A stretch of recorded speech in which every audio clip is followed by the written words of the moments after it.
Yes, I didn't see. What are you looking so sad about, Jam? Man, I'm surprised at you. I mean, I'm really insulted. I mean, that's not right what you just said. What do you mean? What I just said? I mean, I'm getting a drink of water. I'm late getting home, but you talking. I said something about the greatest heavyweight champ, man. I'm a hometown man, and you talking about Joe Louis, man. Joe Louis wouldn't be nothing for me. Joe, I tell you, Joe, do you think you would have stood a chance with me? Well, wait, one time during my career, I put on a bum of my tour. I would have been a bum compared to you.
What's happening, my people?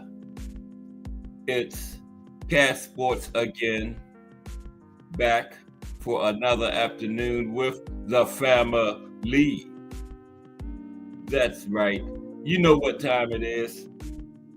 If it's Monday through Friday, 2 p.m., it's the Boxtorian, bringing you all that boxing history. Boxing is the greatest sport of them all. That's why we love it. Can't get enough of it. Miss Cass, just do boxing. Salute to everyone and welcome to another episode of Cass Sports, the Boxtorian. Today,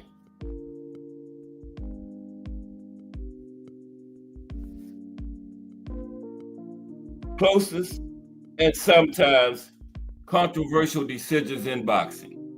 Closest and sometimes controversial decisions in boxing. Has the family today. It's Hump Day. That's right, this is the Hump Day edition of Cass Sports, the Boxtorian. We are going to talk about some close and controversial decisions in boxing. I got a lot of them. We're going to be talking about them probably on Tuesday for the next couple of weeks. Once a week, we're going to talk about some fights that were close and sometimes controversial in the sport of boxing. Like that one on the screen, Sugar Ray Leonard versus Marvin Hagler. That fight was in 1987. And in 2025, 38 years later, people still are debating the outcome of that fight. I know one thing, that one judge had it 118-110 was totally wrong. That judge should have never judged another fight in their life. It definitely was not 118, 110, whoever won. It wasn't that wide. But Hagler kind of miscalculated too, because he gave Sugar Ray Sugar Ray picked the gloves. Sugar Ray picked the size of the ring. Sugar Ray picked 12 rounds because he knew he couldn't stay away from Hagler for 15 rounds. And one judge, okay, it was a split decision for Sugar Ray, right? And one judge that Hagler and his team didn't want, and they voted this judge out, right? That judge watched the fight from home, and guess who he scored it for? Hagler, right? So maybe they should have kept that judge, but hindsight is 20/20 vision, right? Yeah, they got rid of this one judge, and he scored the fight at home and gave it to Hagler. But he might have just said that because Hagler's team got rid of him.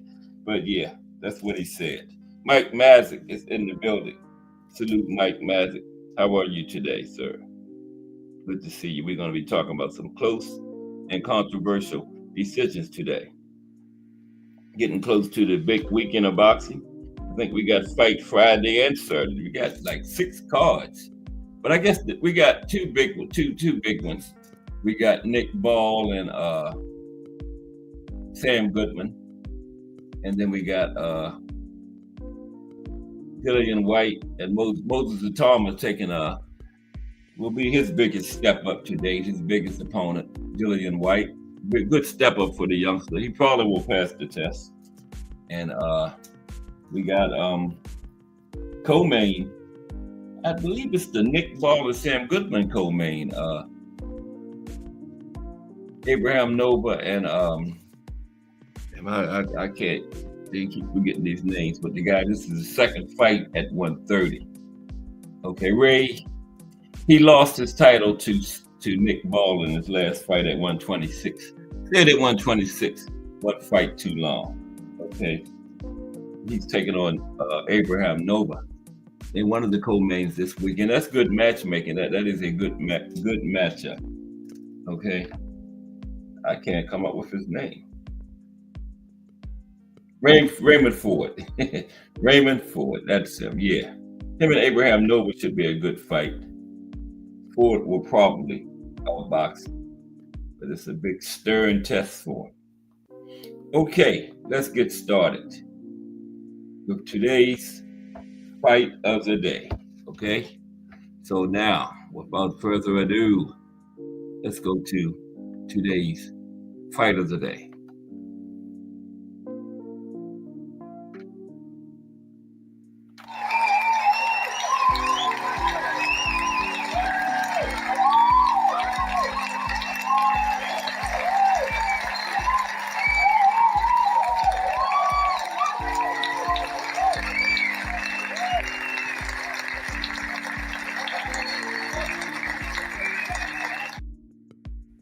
Okay, the fight of the day today will be Schoolboy Bobby Chacon versus Rafael Bazooka Lemon.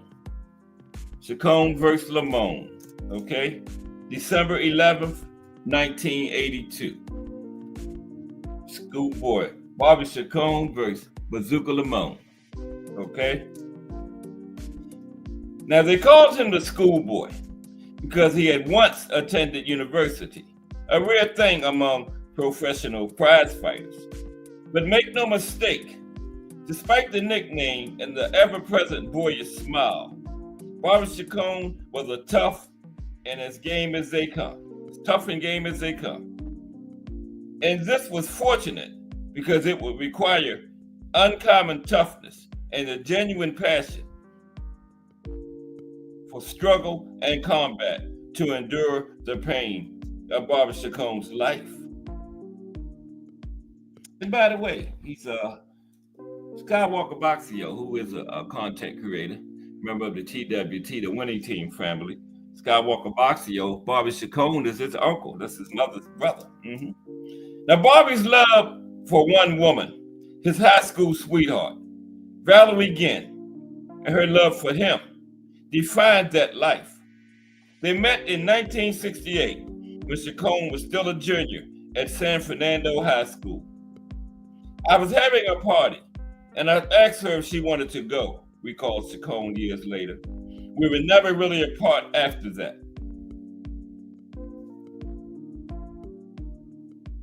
There's the schoolboy. Good shot at the schoolboy.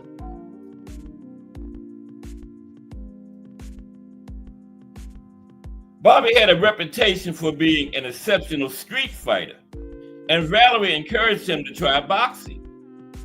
They would watch the fights on TV, and it was Valerie who said, "You can do that."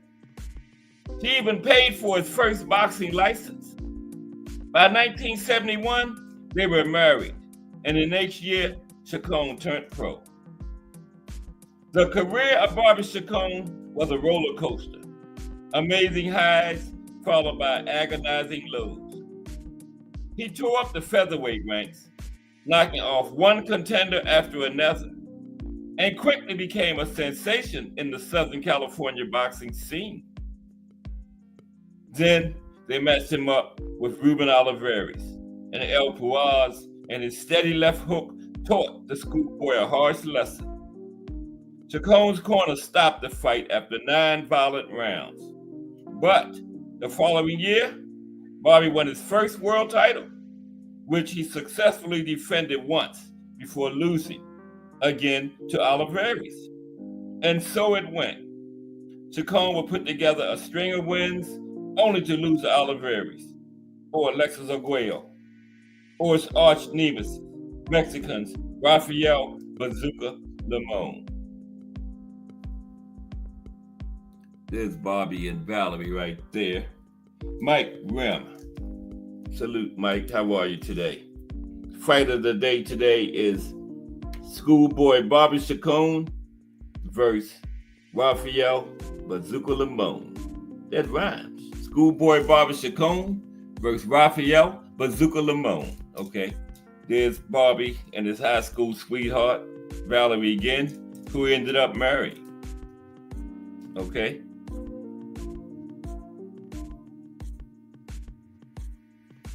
All right. Now, but even the wins could be painful, right? In 1976, Chacon earned a 10-round decision over a Mexican club fighter with 14 losses on his record named David Sotelo. Floored twice and nearly knocked out, Chacon was fortunate to exit the winner. In his dressing room after the fight, as the doctor worked to stitch up Bobby's face, his high school sweetheart and the mother of his children begged him through tears to retire. Valerie had helped get Chacon into boxing, but now she couldn't get him out of it. And the guilt and the fear were taking their toll. By this time, they had 3 children, and she wanted the family to move to Hawaii for a fresh start. But Bobby had been a champion for a short while and had a taste of what it was like to get to the top of that mountain. He needed to taste it again. Okay? Yeah, Bobby's wife, Valerie, had been the one who got him into boxing, bought him his first license. But now she wanted him out because she started to see the violence of it and everything. Yeah. She wanted him to get out of boxing. But Bobby had been a champion and tasted the highlights, the glory of the sport, and no, he wanted to taste it again. In March of 1980, Chacon and the Southpaw Limon locked up for a 3rd time. And like their first 2 clashes, this was another vicious brawl. Restless and worried and wanting to avoid even thinking about the fight, Valerie decided to spend the evening with friends in a local bar, but she hadn't counted on the late night TV newscast. First, the loser boomed the television, and Bazooka Limon's relatively unmarked face appeared. And now, believe it or not, the winner. And there was Bobby, with cuts above both eyes and dark welts underneath. But he was the winner. Okay? I can't take it anymore, Valerie told him that night. Please, you have to stop. But Bobby didn't stop. And now, neither did the arguments, the constant bickering and pleading, the promises, and the bargaining. Chacon would say all the right things to placate Valerie, but then he'd be gone and in training for almost another fight. He was in the mid-20s, and for him, the die was cast. He was a fighter. He got another title shot, lost another tough battle, but felt more certain than ever he could do it. And if he just kept working and fighting, he would make it to the top again. Yeah, this was their fourth fight between these two warriors. And each fight just kept getting better and better and better. This was Chacon Limon 4 we're going to talk about today. Okay? Way of the Exploding Fist Ninja is in the building, all the way from the UK. Salute Way of the Exploding Fist Ninja. Appreciate all your support. Ever since you came in, you've been here every day, supporting 1,000%. Just like the Mike brothers, Mike Mazik and Mike Rim.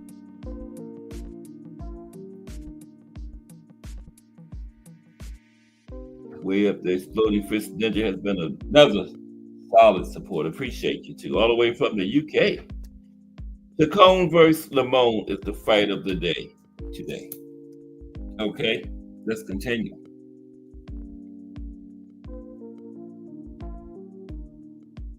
That's Chacon and Limon battle, and that was the third fight. Okay, this is the fourth one we're going to cover today. But by February of 1982, Valerie had reached the breaking point. The family lived in Palermo now, and Bobby was in Sacramento for his next fight. When Valerie told the kids she was taking a nap. In the bedroom, she swallowed a handful of sleeping pills, but they found her in time and got her to the hospital. Now, Bobby won that night, and Valerie soon recovered, but then she disappeared for a month. The stress and fear were too much. She was cracking up. They found her wandering around the airport in Sacramento, talking to strangers about guns.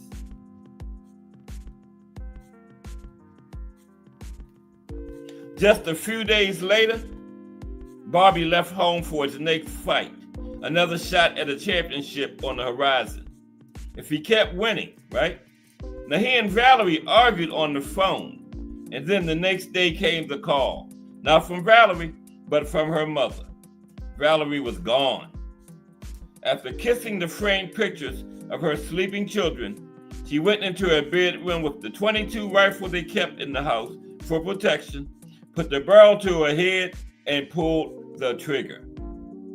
That night, Bobby drove back to Palermo to help his family make funeral arrangements. But 24 hours later, he was back in Sacramento, scoring a third-round TKO over a journeyman named Salvador Ugalde.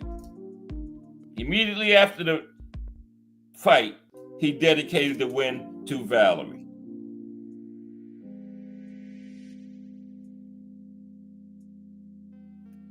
Another shot of Bobby. Behind the smile, an ocean of pain. Behind the smile, an ocean of pain. Salute Technique. Technique is in the building. Yeah, Bobby Chacon versus Bazooka Limon. Schoolboy Bobby Chacon versus Rafael Bazooka Limon, the fight of the day today. Yeah, his wife Valerie, he was very supportive in the beginning. She bought his first boxing license, but then after she watched him fight and getting cut up and all bruised up after the fight, she got tired of it and wanted him to stop. He wouldn't stop. So she ended up taking her life. Ended up taking her life. Now, Bobby and Rafael Limon did not like each other. Limon, a native of Mexico City, saw Bobby as a typical pretty boy, a pampered California boxer, lacking in manhood, while the schoolboy regarded Bazooka as an arrogant prick. Okay? Schoolboy regarded Bazooka as an arrogant prick. Their first 3 fights had been rough and nasty, and the fourth promised to be no different, except in one regard. This time, it was for the super welterweight world title belt, which Lamone had won earlier that year. They had 4 fights. The fourth one was the first one for a title, right? Super featherweight. Now, the fight was held in Sacramento, broadcast live on national television, with Chacon fans packing the auditorium, everyone hoping Bobby might redeem the years of pain and sacrifice by finally winning a second world championship. Right? He'd already been champion once. Now, before the fight in his dressing room, Bobby paced restlessly, his thoughts never far from Valerie, as he kept repeating out loud to himself, "I can't lose. I can't lose." From the opening bell, the 2 warriors fought with startling ferocity and little regard for self-protection. Lamone was the aggressor, landing wide looping shots and forcing Chacon to give ground. Lamone took the first round, and midway through round 2, he had Bobby in the corner, working him over with both hands, before Bobby abruptly charged forward and fought his way out, landing a series of hard rights as the crowd erupted. Yes, it was going to be another war. Couldn't be anything but a war between these two. Really didn't like each other at all. A left hand put Chacon down in round 3, and the 2 warriors took turns punishing each other. Through the middle round, both battling with uncommon intensity. More and more, it became a contest between the fighters' power hands, Chacon's lead right versus the southpaw Lamone's overhand left. Bobby came on strong in rounds 8 and 9, but a huge counter left put Bobby down again in round 10. The pace never slackened. Every round was deadly close, and in almost every round, both men were rocked. Bobby bled from a cut on the bridge of his nose, but appeared to win more rounds, though the 2 knockdowns couldn't be discounted. As if to emphasize the closeness of the struggle, in the 13th, they managed to stagger each other during the same exchange, Lamone landing the big left, Bobby the right. By the 14th, Lamone's legs were gone, and he clung to Chacon like a drowning man in rough water, while Bobby, desperate and driven, surged forward, fighting as if his very life was on the line. And in the final round, with the crowd on its feet and chanting, "Bobby, Bobby, Bobby," he finally found what he had been searching for. With fewer than 15 seconds left, he caught Lamone coming in with a hard right and followed up with 2 more, the blow sending Bazooka crashing through the canvas as Chacon leapt on the ropes and let out a wild bellow of triumph. Seconds later, the final bell rang. It was like something out of a movie.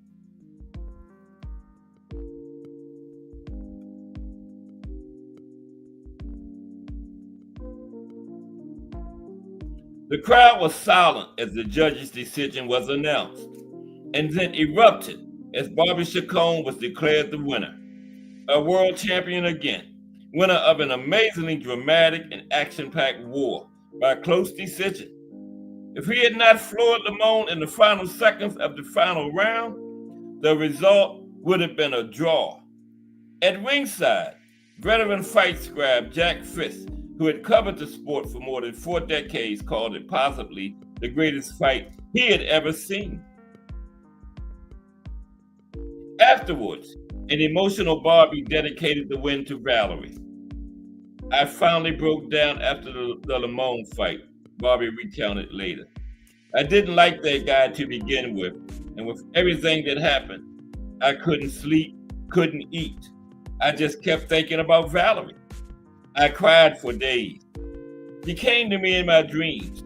I would cry, and then when I could finally sleep, she came to me as beautiful as always. Maybe to say goodbye. There you have it, the fight of the day. Bazooka Limon versus Barbie Chacon. Barbie Chacon versus Bazooka Limon. Okay, so now, today we are going to talk about some close fights, controversial fights. Okay, but how's everybody this afternoon? Yeah, way up there, Exploding Fritz Ninja says, Chacon fights were brutal, hard to watch, like bare knuckle. Yeah, they sure were. He was always in war, it seemed like. The man couldn't avoid wars. Pardon me for 1 second. Okay, yeah. Yeah, okay.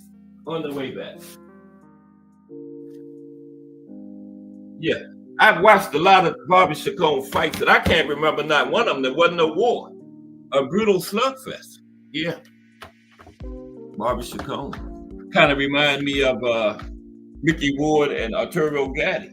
Yeah. The drunk Irishman in the building. What's up, drunk Irishman? How are you today? Yeah, we're getting ready. Yeah, we was Barbie Chacon, Bazooka Limon was the fight of the day.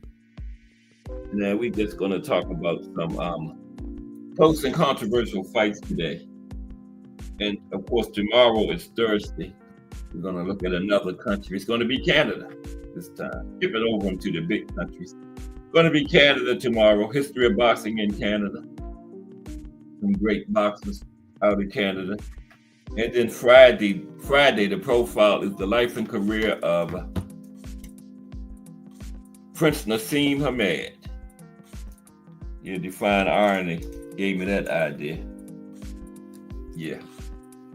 But appreciate everybody in the building. We got the Drunk Irishman, Technique, Way of the Exploding Fist Ninja, all the way from the UK.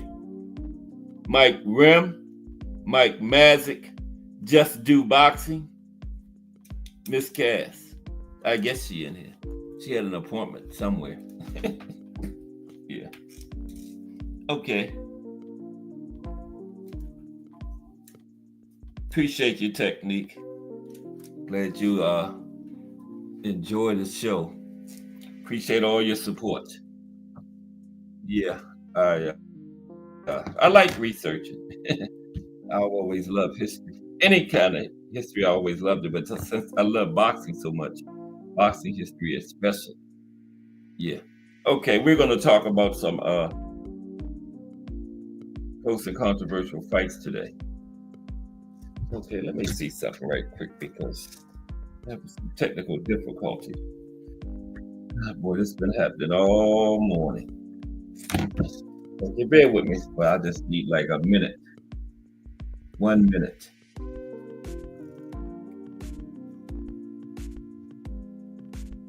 We got some good action this weekend. Nick Bowling Ball. Isn't that his nickname? Nick Bowling Ball? I think I heard somebody call him that. And the Australian fighter. Man, I got a bad memory. I just said Sam Goodman. I think Raymond Ford and Abraham Nova is on that card, right? Somebody said this morning that was on the Dillian White and Moses Atama card, but I think that's the co-main on the Nick Ball Sam Goodman card. Nova and Raymond Ford, right? I think. Yeah. We're gonna get started in 1 moment. I had to switch up.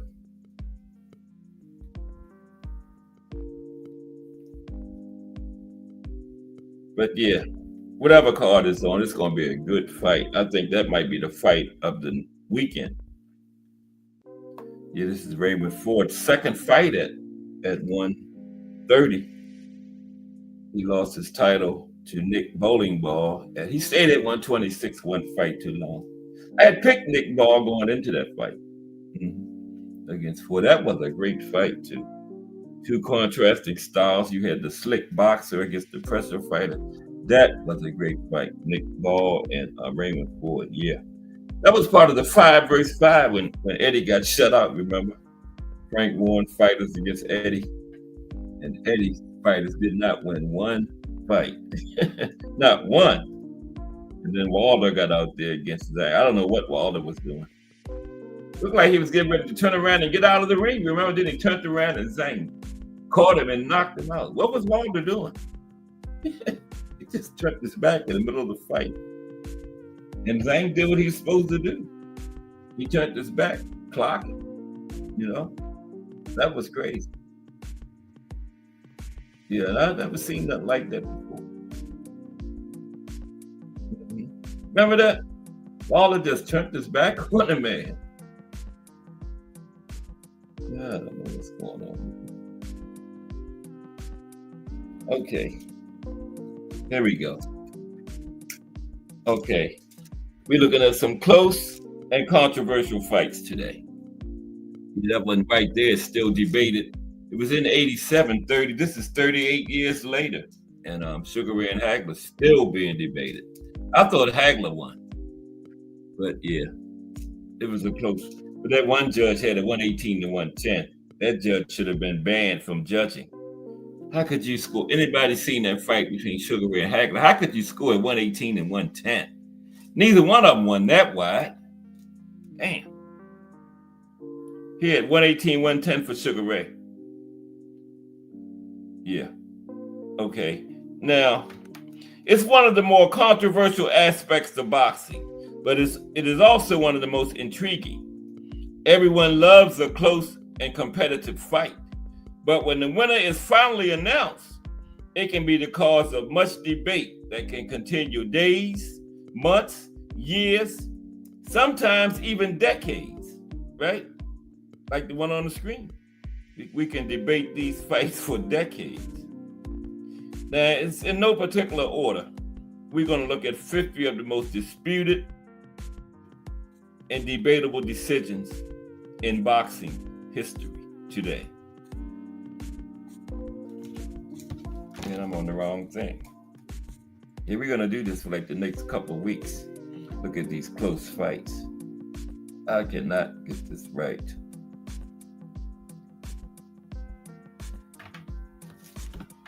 Bear with me, please. Damn, everybody gonna leave in a minute. Come on, Cass.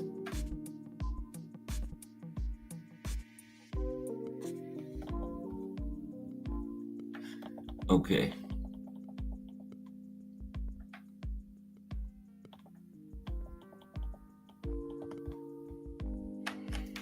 All right, I think this is it right here.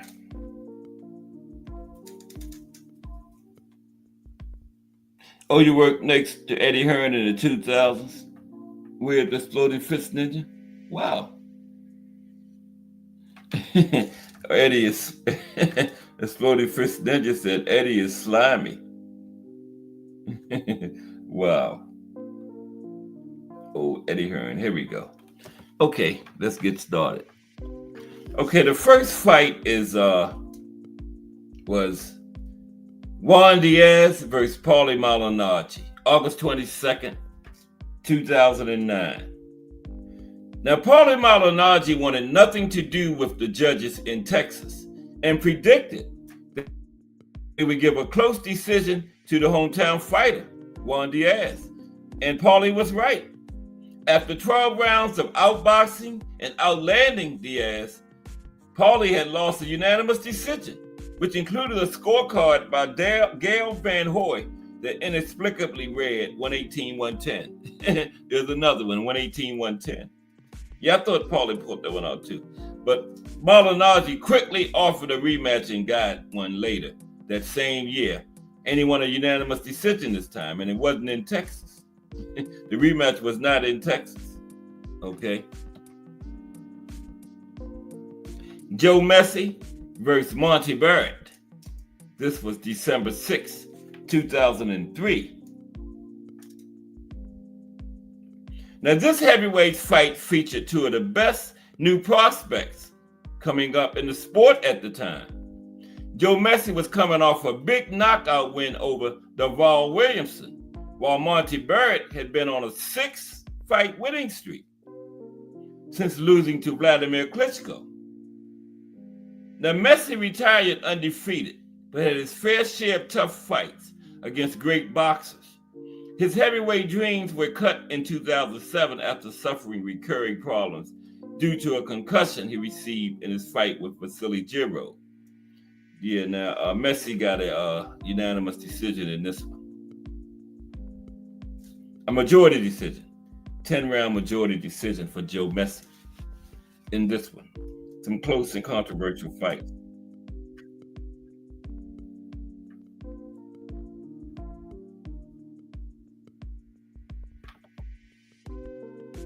Evander Holyfield versus Dwight Muhammad Quali. That was a good one. Yeah. Al Booger in the building. What's up, Al Booger? We're just talking about today some close and controversial fights. There's a bunch of close and controversial fights we're going to discuss. This one is Evander Holyfield versus Dwight Muhammad Quali. July 12th, 1986. Now, fight that is this significant is always worth a second look. Now, many call this the greatest cruiserweight fight of the 1980s. So did Ring Magazine. This was their fight of the decade. 1984 Olympic bronze medalist Evander Holyfield was only 23 years old when he took on WBA World Cruiserweight Champion Dwight Muhammad Quali for the first time. This was one. They had 2 fights. Holyfield rightfully got the decision after 15 rounds of back and forth action, but one judge did have it for Quali. They had a rematch in 1987 where Holyfield won by TKO in the 4th round. Okay, but Holyfield won the first one. And Holyfield said he started to throw the towel in during that fight. It was so tough. He said that was his toughest fight of all. Not Mike Tyson, not Lennox Lewis, not Riddick Bowe. Holyfield said his toughest fight was against Dwight Muhammad Quali. And he said he started to quit during the fight. It was so tough. But he toughed it out and got the decision. Split decision. David Tua versus Sim Rockman. March 29th, 2004. March 29th, 2004. Now, this was one. The first fight between David Tua and Hasim Rahman was controversial with a definitive ending. This is the second one. This is 2. But the second was even more controversial with a draw between the 2 heavyweight contenders. Both boxers had their fair amount of success in the fight, but it was clear Rahman was the busier boxer. Tua landed his power shots, and they are probably what swayed the judges to give him give him the close rounds. It was scored a split draw over 12 rounds, and the division was left without a legitimate contender for the top spot in the division. Yep, he called it a split draw in that one. John Ruiz versus Andrew Golota, November 13th, 2004. John Ruiz, Andrew Golota. Now, Andrew Golota seemed to be on his way to a win before John Ruiz picked up the pace halfway through the fight and started to land more shots. In what turned out to be a typical Ruiz wrestling match, this heavyweight fight had its share of entertaining moments that came outside the ring. Ruiz was knocked down twice during the fight, and his trainer, Norman Stone, let the referee know in no uncertain terms he was not going to accept the punches to the back of the head going unknown. Your Golota was known to foul. And let the referee know in no uncertain terms. And Stone was kicked out of the corner. Right? In the end, Ruiz won a unanimous decision without his trainer. Stone got kicked out of the corner, but Ruiz still won. Yep.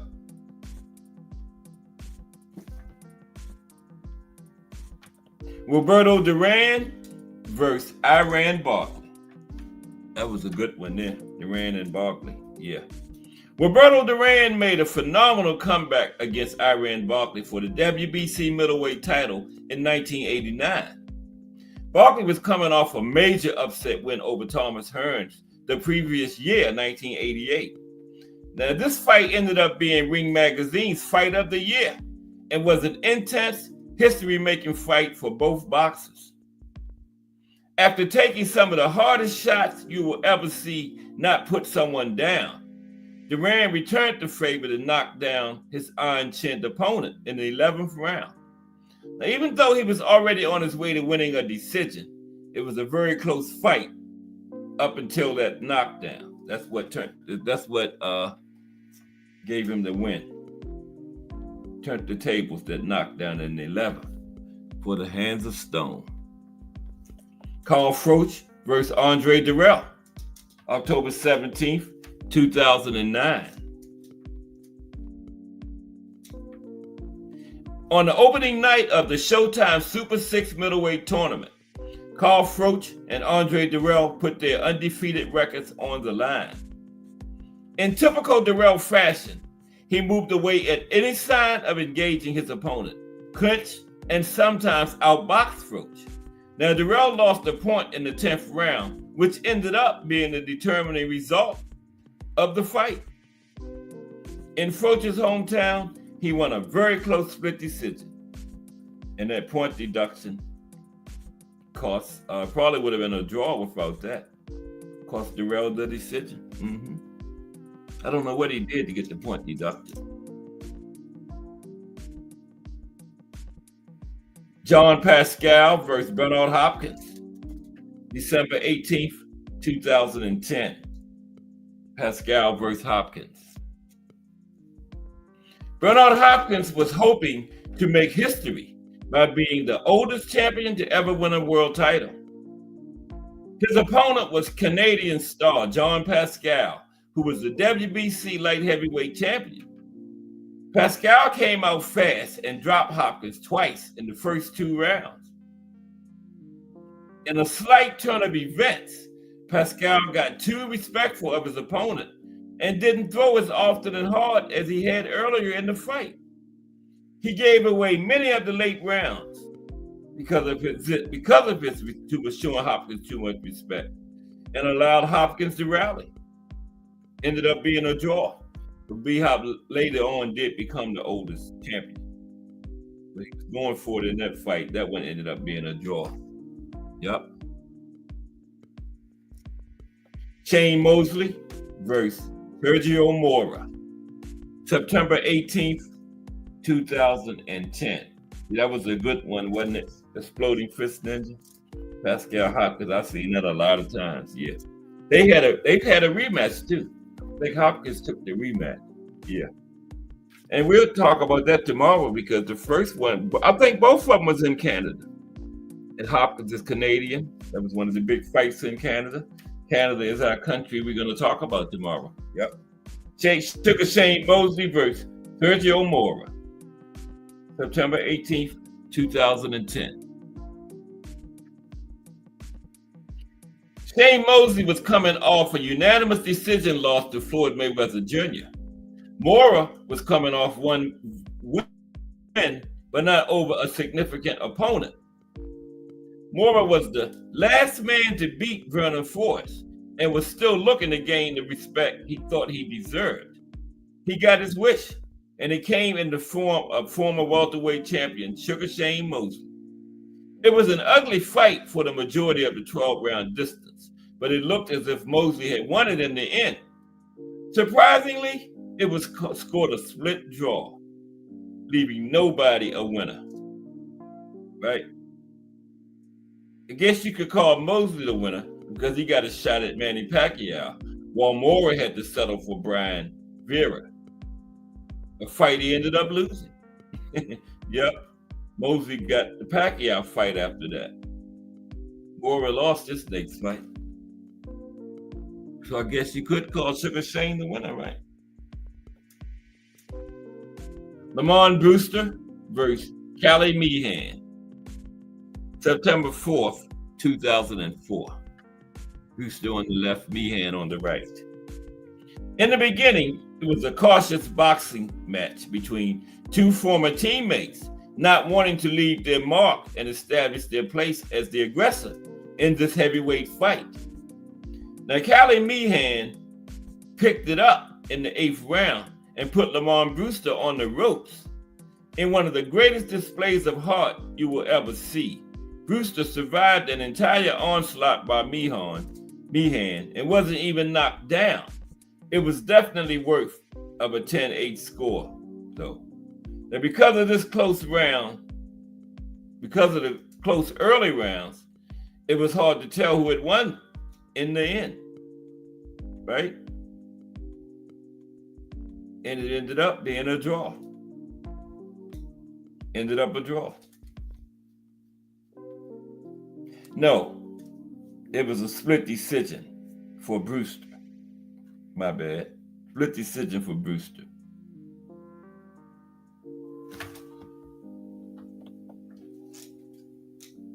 Chad Dawson versus Glenn Johnson, April 12th, 2008.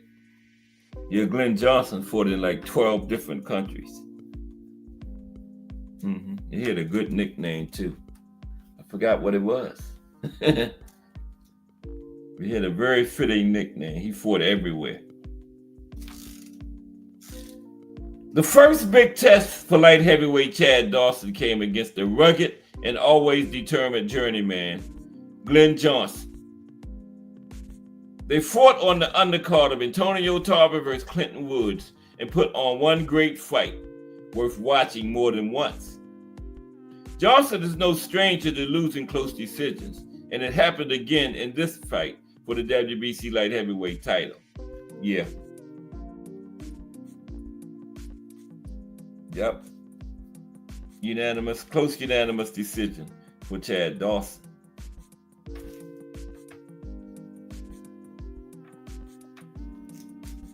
Tomas Adamek versus Paul Briggs, May 21st, 2005. Yeah, the Road Warrior. Thank you, Al Booger.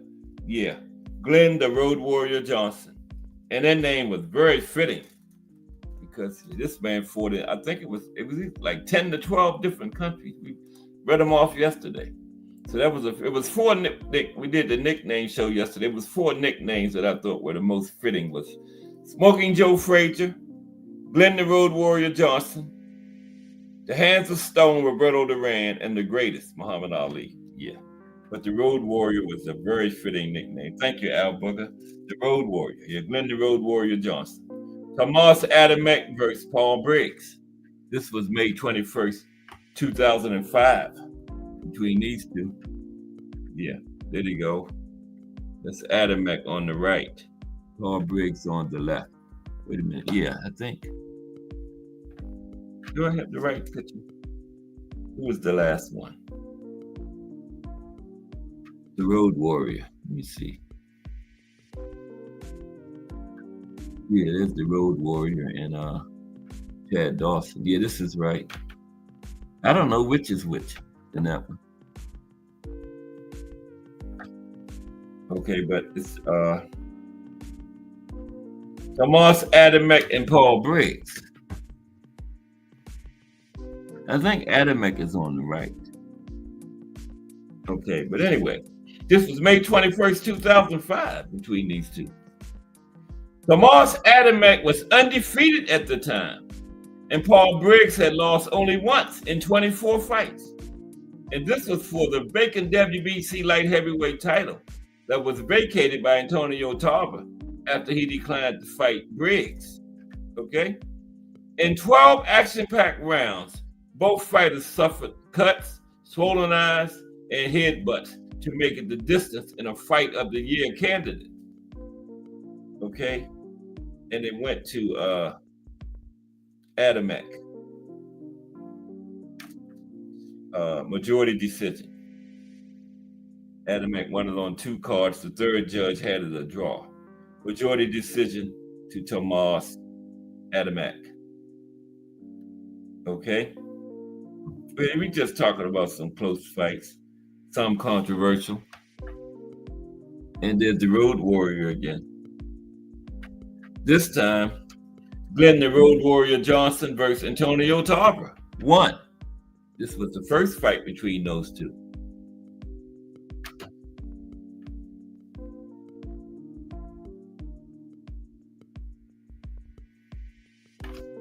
All right. Where this Golden Fist Ninja says, Glenn Johnson, Jamaicans, Tony Allen. 3 million people run all sports. Huge skills. Okay. Yeah. Now, both light heavyweights were coming off knockout wins over Roy Jones Jr. Both of them had knocked Roy out and were put into an important fight that would determine who was the better of the two and ultimately determine the fighter of the year. To make things even better, they fought 12 rounds of high-paced boxing in what many would call a tactical war. You won't see too many fights that have this kind of action with two highly skilled boxers. It was a Fighter of the Year candidate and produced the 2004 Fighter of the Year in Glenn the Road Warrior Johnson. They fought once more, and Tarver won a unanimous decision in the second one, right? This one was a split decision for Johnson, so they ended up 1-1. Yeah. Tarver won a unanimous decision in the next one. Bernard Hopkins versus Ronald Winky Wright. B-Hop versus Winky Wright.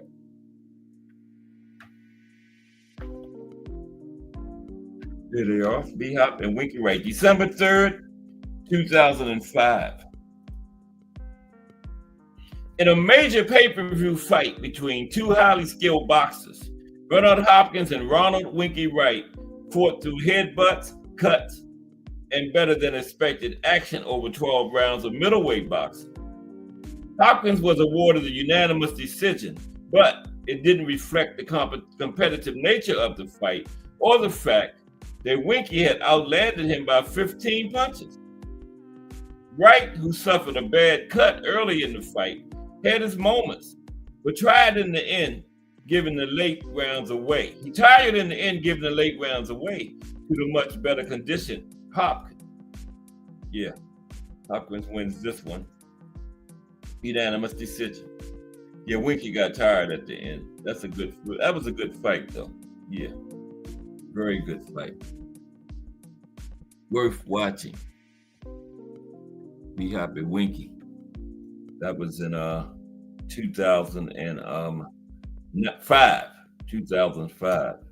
I think that was before B-Hop had become 4-belt undisputed. That was before Jermaine Taylor. Okay. Just looking at some close fights today.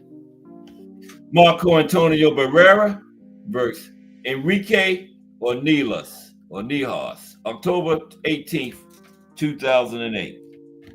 Thomas Hill in the building. What's up, Thomas Hill?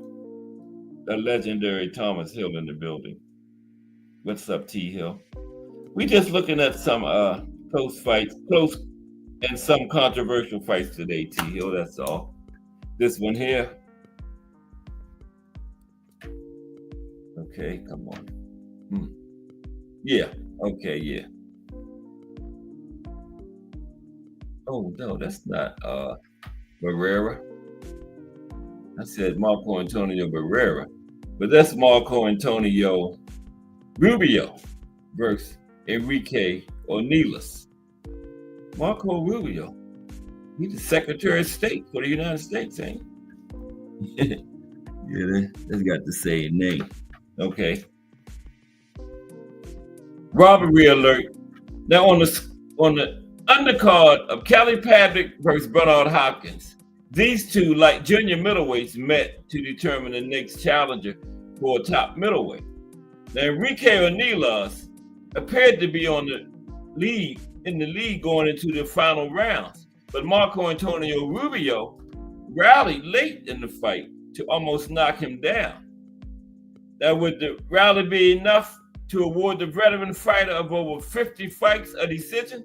It was, and Rubio was awarded a very controversial split decision win. Yeah. A lot of people thought Ornelas won that one, but Rubio got the win. Now here's Barrera, right here. Wait a minute, that is messed up.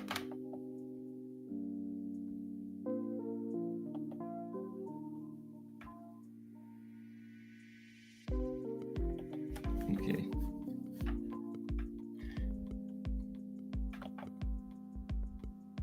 There's Barrera. Yeah, I knew that was Barrera. I was on the wrong picture. Marco Antonio Barrera versus Erik Morales. Yeah, there they are. November 27, 2004. This was their third fight. And we're going to do their trilogy Monday. That's going to be the trilogy Monday. Barrera and Morales. Yep. Going to be Monday. Then the third and final fight between Mexican legends, Erik Morales and Marco Antonio Barrera. Both fighters planned to make it another one to remember. It was one of the best fights of the year and action-packed throughout. After 12 rounds of blazing back and forth action and claiming Ring Magazine's round of the year, Barrera won a unanimous decision, making him 2-1 against his biggest rival.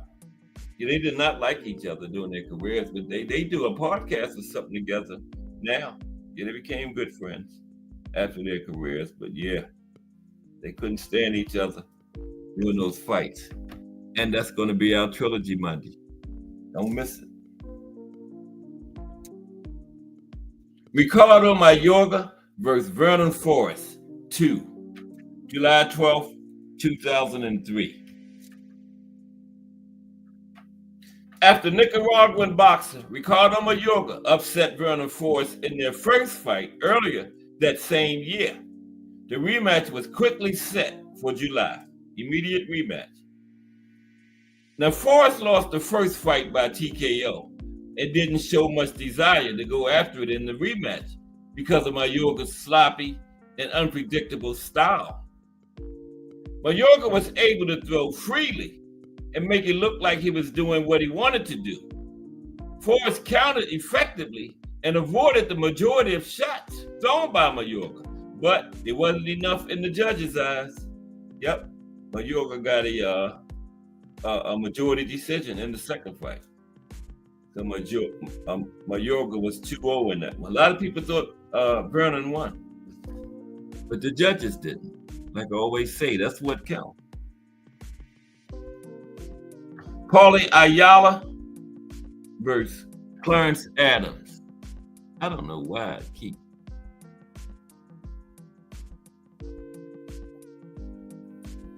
Yeah, that's Vernon Forrest in Mayorga. Yeah, Paulie Ayala versus Clarence Adams, August 4th, 2001. Is that Paulie Ayala? Oh man, don't look like it.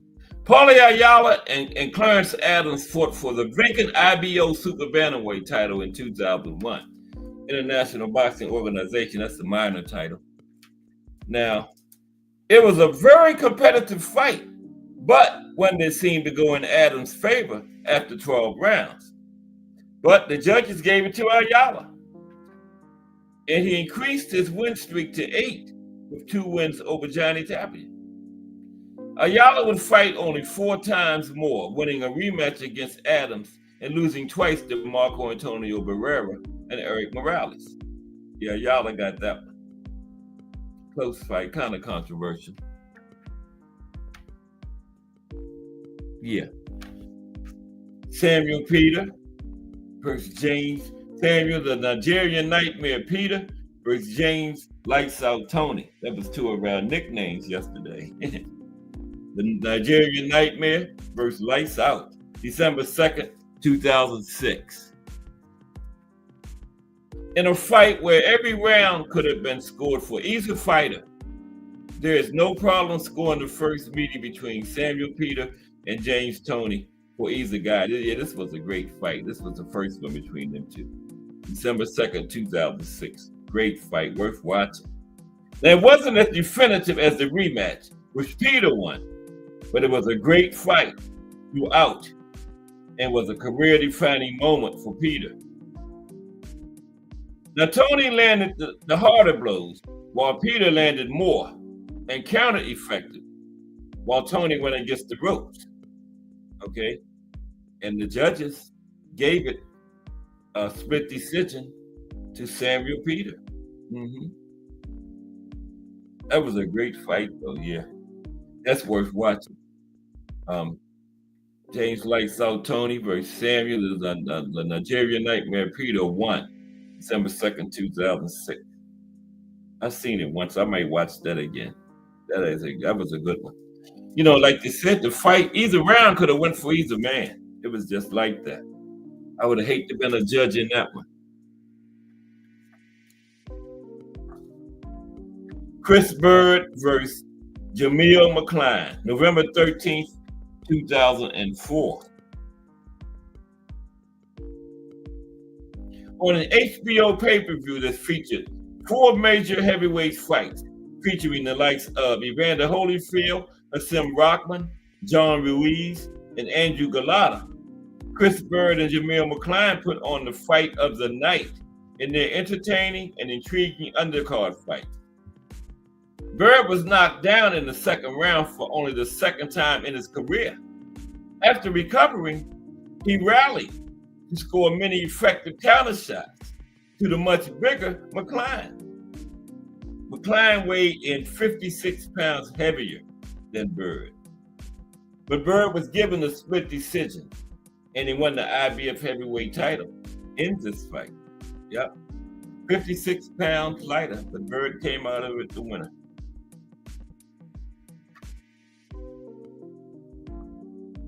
Marco Antonio Barrera, Eric Morales, 2. Okay, this is 2. Second fight. We're going to go June 22nd, 2002. In deep on all 3 of these Monday. In deep. Yeah. On all 3 of them. Now, unlike the first fight, where both fighters got off to a quick start, this was a fight, at least for the first half. They boxed. Okay, this was like a technical fight for the first half. They didn't rumble like they did in the first fight from the beginning. Now, Eric Morales came out looking to outbox Marco Antonio Barrera, and he did just that until the action picked up in the second half of the fight. That's when the rumble broke out. In the end, it appeared Morales had done enough to win a decision, but in a reversal of fortunes, Barrera was awarded a controversial unanimous decision. Like the first fight, Morales got the decision. Everybody thought Barrera won. The second fight, a lot of people thought most people thought Morales won, but Barrera got the decision. So yeah, but just a great trilogy. Great trilogy. Did I tell y'all we covering that Monday? Joe Casamayor versus Diego Corrales, October 6, 2006. No way it's 3 o'clock. Yeah, we'll be finished by 3:30 though. Yeah, this was a good one too. Casamayor versus Corrales. This was the 3rd fight between these 2 gentlemen. October 6, 2006. 2 of the big names of the early 2000s. After 2 career-defining wars with Jose Luis Castillo, Corrales had taken his toll of punishment that would arguably contribute to a losing streak until his tragic death on the 2nd year anniversary of the legendary first Castillo fight on May 5th, 2007. Then a title fight that Corrales failed to make weight for, he met Joel Casamayor for the 3rd time to determine the best between them, right? It was 1-1 coming into this one. It was an inactive fight for both boxers. After a knockdown was ruled for Corrales early in the fight, it was unclear who had the advantage on the scorecard going into the latter half of the scheduled 12-round fight. The Casamayor got the decision in the second victory over his opponent. Yes. It was 1-1 coming into that one, so Casamayor won the rubber match. Yeah, very close fight. It was a split decision. 115, 112 for Castlemayor, 114, 113 for Corrales, and 116, 112 for Castlemayor. That's another good one. All these are worth a look.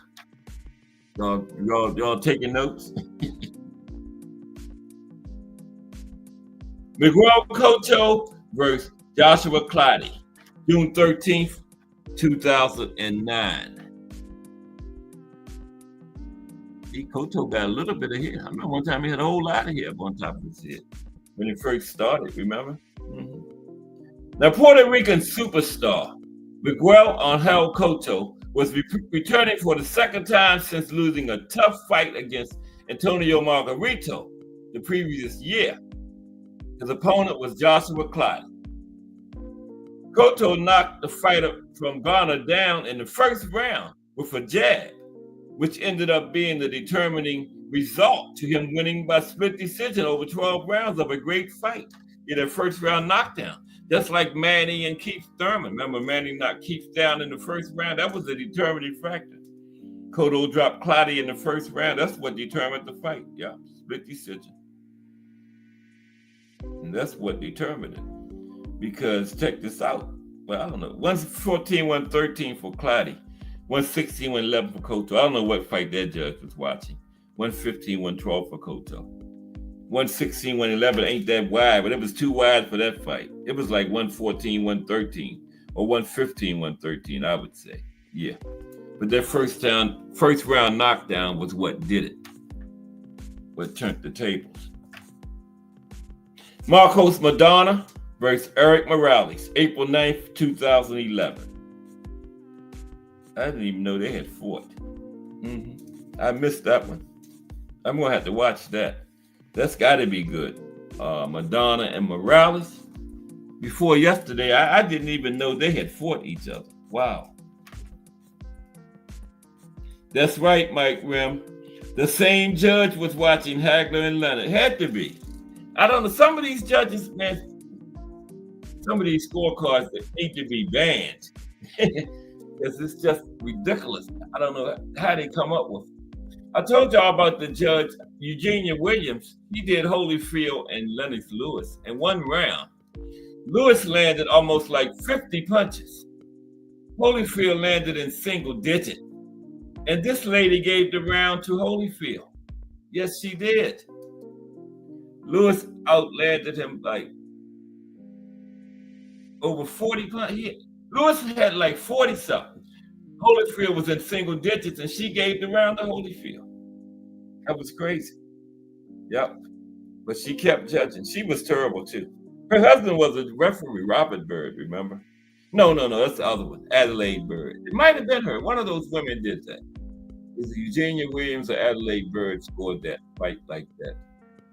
Lennox had almost 50. Evander had single digits and she gave the round to that Holyfield. And I know carpet box is just people hitting buttons. There's nothing computerized about it. But that big of a difference got to be something to that. You know, almost 50 to single digits. It had to be a wide margin. She gave it to Holyfield. The Mexican legend, Erik Turbo Morales, returned to the ring for the fourth time since coming out of retirement to face the very dangerous prospect, Marcos Maidana. Yeah, Morales was older at the end, and Morales was kind of young. I never knew they fought though. I was looking at this yesterday. I was like, what? They was at different ends of their careers though. It was perceived as a mismatch by many boxing experts and was everything but. A very competitive 12 rounds of action resulted in a controversial majority decision victory for the Argentinian born boxer, leaving many fans calling for a rematch that may still that never happened, right? Yeah, I think I did remember something about them fighting a ways back, but I forgot all about that fight. But yeah, Maidana got it, but some people said thought the old guy beat him. He got a majority decision. One judge had it a draw, but some people thought Morales pulled it out. I'd never seen it. I'll correct that though. I've never seen that fight. Ricky? Oh, I went past it. Oh, Lord, now where the cursor at? Oh, that was on the right one. There it is. Ricky the Hitman Hatton versus Luis Galazzo, May 13th, 2006. In the toughest fight of his career up to that point, British boxer Ricky the Hitman Hatton took on Luis Galazzo for the WBA World Welterweight title on HBO. Now, Galazzo's only defeat to that point had been to Sugar Shane Mosley, while Hatton was undefeated. Hatton scored a first-round knockdown and had the early edge. Galazzo came back strong in the later rounds and almost had the man from Manchester down. Hatton only landed 5 jabs to Galazzo's 46, but he had a big edge in power shot, 254 to 167. Yeah, and they gave a unanimous decision to the Hitman Hatton. But a good fight. Very good fight. Jermaine Taylor versus Bernard Hopkins. July 16th, 2005. I think this is the one where B-Hop won became the first. No, that wasn't against Jermaine. That was against Oscar, I think, when he became first 4-belt undisputed. This might be the one where Jermaine took him from him. Jermaine became the second 4-belt undisputed champion. With 20 middleweight title defenses behind him, Bernard Hopkins had an ever-increasing record that seemed to be untouchable. It all seemed true until he met Jermaine Taylor, one of the best prospects in the sport. Hopkins started off slow and didn't really get into the fight until the halfway point. In a game of catch-up, Hopkins rocked Taylor late in the fight and tried to make a statement. It didn't work out for him, and he lost a split decision and his title. Yeah, that was when Jermaine took B-Hop was the first undisputed 4-belt champion, and Jermaine Taylor became the second in that fight. But a lot of people say B-Hop was robbed in that split decision for Taylor. 115, 113 for Taylor, 115, 113 for Taylor, 116, 112 for B-Hop. Yep. And there's only like 5 fighters that's won all 4 belts in one fight. Jermaine Taylor is one of them. Only 5 fighters have won all 4 in one fight. I didn't know the 5. Jermaine Taylor, Jessica McCaskill took him from a lady from Sweden. Bivol took all 4 from Beterbiev in their second fight, remember? I think Savannah Marshall took all 4 from Franchon, and there was one more that I can't think of. Remember? Beterbiev had all 4 in the second fight. Bivol, I think he became the 5th man to do that. Only 5 people have took all 4. 2 of them have been women. Savannah Marshall and Jessica McCaskill won all 4 belts in one fight. Yep. Mikhail Kessler versus Carl Froch, April 24th, 2010. Wow. In an anticipated matchup between British and Denmark, Carl Froch and Mikhail Kessler fought 12 rounds for the WBC super middleweight title in the second round of the Showdown Super 6 tournament. Don't sound like Miss Cass is back. Somebody out there. Being the new favorite to win, Froch had a lot of pressure trying to obtain that status, along with his undefeated record of 26-0. The early rounds were cautious, but they picked it up in the later rounds and put on very entertaining exchanges to close the show. After the fight was scored for Kessler, Froch called it a sign of home cooking. Yeah, Kessler won it. Excuse me for 1 minute. I got to see who came in my house. I don't want to have to get that thing from under that bed. Well, excuse me for 1 second. Is that you out there? Hello, is that you, honey? Yeah, that's her. How you doing? Okay. Yeah, that was miscast. I ain't got to shoot nobody. Okay, let's continue. Yeah, Kessler won that one, but a very good fight. Kessler won that one. Very good fight, though. Okay.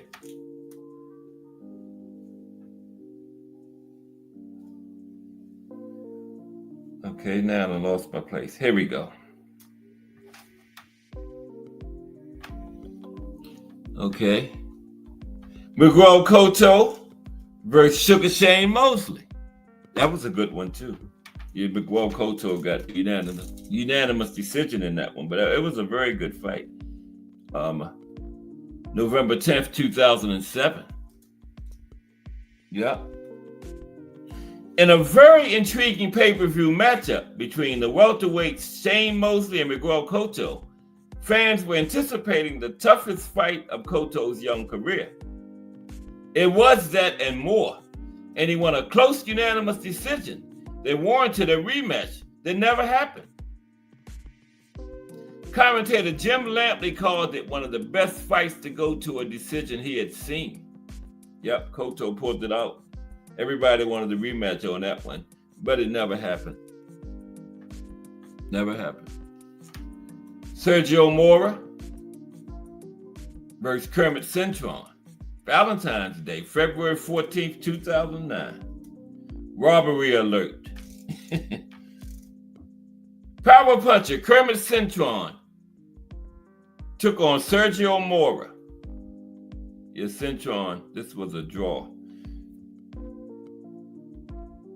This was early in 2008 to determine the next middleweight title challenger, title eliminator.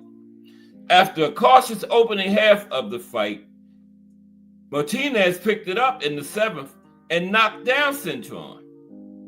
Cintron argued it was from a headbutt and was called out after 10 seconds, right? After some discussion, the fight was restarted in what should have been ruled a knockout win for Martinez. Yeah, the referee called the fight off, then they discussed it, and they started the fight back up again, right? Restarted it. Cintron made a short comeback late in the fight, and Martinez was deducted a point. In the final round, after 12 rounds, it was ruled a controversial majority draw. Yeah, I remember that one. They said Sergio had knocked him out, right?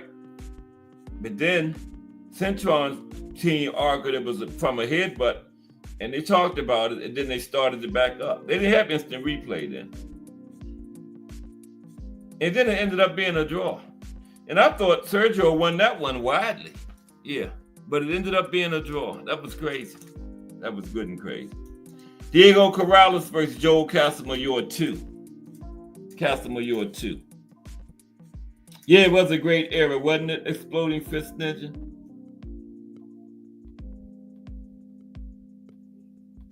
Yeah. Mosley had the skills. He had his father training him one time, but then he fired his father. I don't remember who he got after his father yet. I think his father was named John Mosley. But he fired his father at one point, Exploding Fist Ninja, and yeah. It was kind of erratic in his corner for a minute. That kind of hurt him too, you know.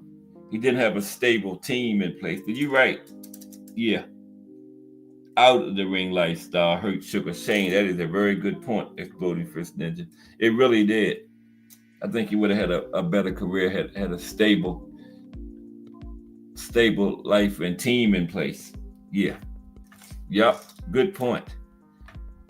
But Corrales Casamayor 2, March 6, 2004. After a controversial stoppage in their first fight between Corrales and Casamayor, Corrales returned to reclaim the IBA Super Featherweight title strap from his Cuban-born opponent, International Boxing Association minor title. Now, what resulted was a very close second fight of an intriguing trilogy with very different results in every fight.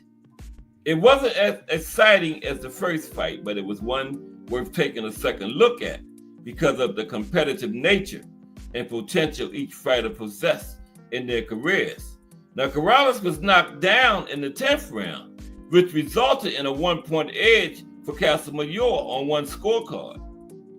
The judges ruled it a split decision for Corrales, though. Yep, gave it to Corrales. And they had a trilogy. We're going to cover that one Monday. The Corrales Casamayor trilogy. Yep. That was a pretty good one. Okay. This was a good one here. Jermaine Taylor versus Winky Wright. Jermaine Taylor versus Winky Wright. Good fight. Undefeated and determined, Jermaine Taylor took on the slick boxer known as Winky Wright. What resulted was a very unexpected war between two great tactical boxers. This is another one of those fights where every round could be scored for either guy. It's one of those types of fights that are worth watching over and over again. And you may have a different score every time you watch it. Yep. It's probably the most exciting fight of each fighter's career and shows just how skilled and hungry each man was to show they are one of the best. Ended up being a draw.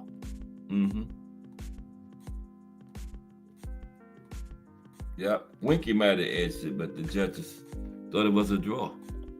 Tomas Adamek versus Paul Briggs 2, second fight. I think we looked at the other one, didn't we? Yeah, Adamek Briggs 2.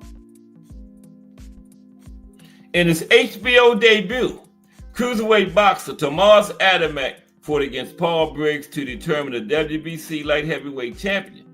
It was a rocky start for Adamek early after he was dropped in the first round. Now, what ensued were 11 rounds of back and forth power punching between two of the toughest fighters you will ever see.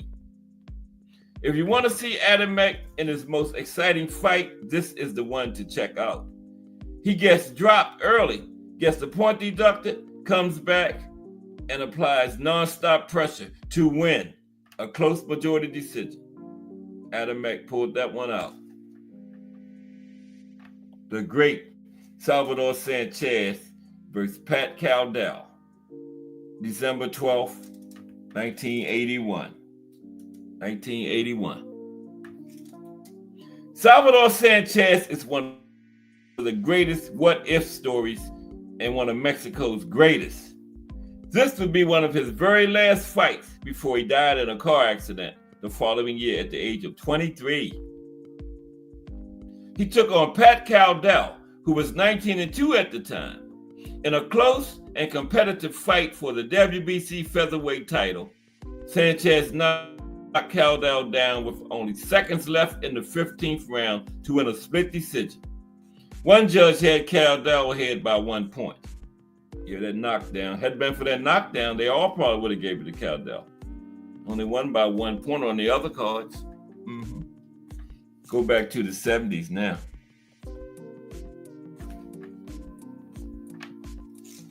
Jerry Quarry versus Floyd Patterson, 60s, June 9th, 1967.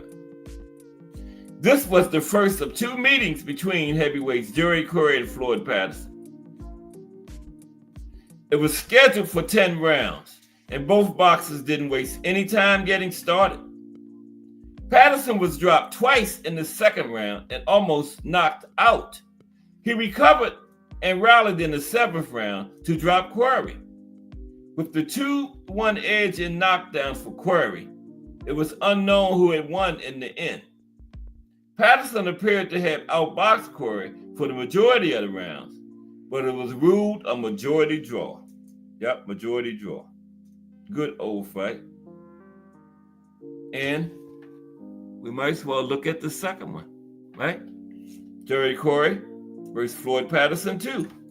October 28th, 1967. Had a draw in the first one. Immediate rematch, right? And that was immediate. First one was in June. Second one was in October. Don't get no more immediate than that.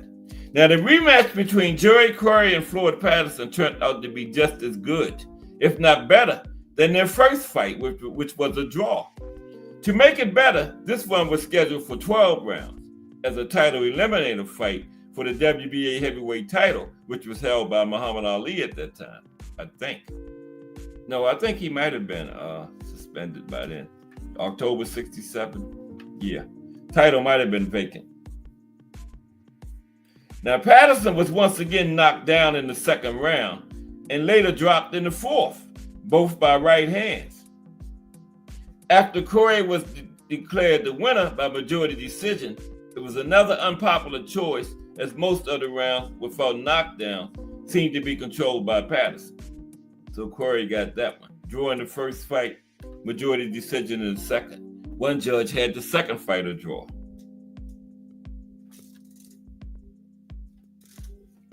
Okay. We have Paul Williams versus Sergio Martinez, December 5th, 2009. This was a great fight here. In a 2009 Fight of the Year candidate, the rangy 6'2" physical specimen Paul Williams took on dangerous middleweight Sergio Martinez. It was a firefight throughout, and both fighters threw caution to the wind for all 12 rounds. After both fighters exchanged knockdowns in the first round, nobody knew who was going to emerge victorious. In the end, Williams won a majority decision. A rematch was scheduled for late 2010, and it resulted in a devastating second-round knockout for Martinez. That was one of the greatest one-punch knockouts of all time. Salute Miss Cass in the building. You make some noise when you come in here, Miss Cass. Okay. Marco Antonio Barrera versus Rocky Rodriguez, May 20th, 2006. Yeah, Barrera is Barrera. On the left, yeah, that's Marco. Okay. At Rocky Rodriguez's best stage in his career, he took on the very dangerous, experienced, and older Marco Antonio Barrera. In a Fight of the Year candidate, both fighters exchanged power shots in a high-paced and highly skilled action brawl. All these fights on this today is Fights of the Year candidates. It was originally ruled a draw, but the scorecards were misread after the fight. The real winner was Barrera, which called for a rematch between the two. The rematch was nowhere near as close or entertaining, but it was a much more definitive win for Barrera. Now that's when they cheat. When they say one thing, then all of a sudden they change it. Originally a draw, but the scorecards were misread. Come on, man. That's when they cheat. Say, it wasn't supposed to be a draw. We paid y'all judges to give it to Barrera. Get it right. So they changed it and gave it to Barrera. How can the scorecards be misread? Right? What, you can't read or something? Must read worse than me. I mean, what's on the card is on the card. Right? But I guess they paid the judges for the Barrera win, so when they called it a draw, they told them judges, y'all got to change that. Get those envelopes back. Yeah, that's when they cheating, though. Called a draw, then they changed it. Come on, man. That's crazy. Good and crazy. Manny Pacquiao versus Juan Manuel Marquez 2. We're going to cover that too. We're going to do some 4-fight series too on Mondays. We're going to get rid of all the trilogies first.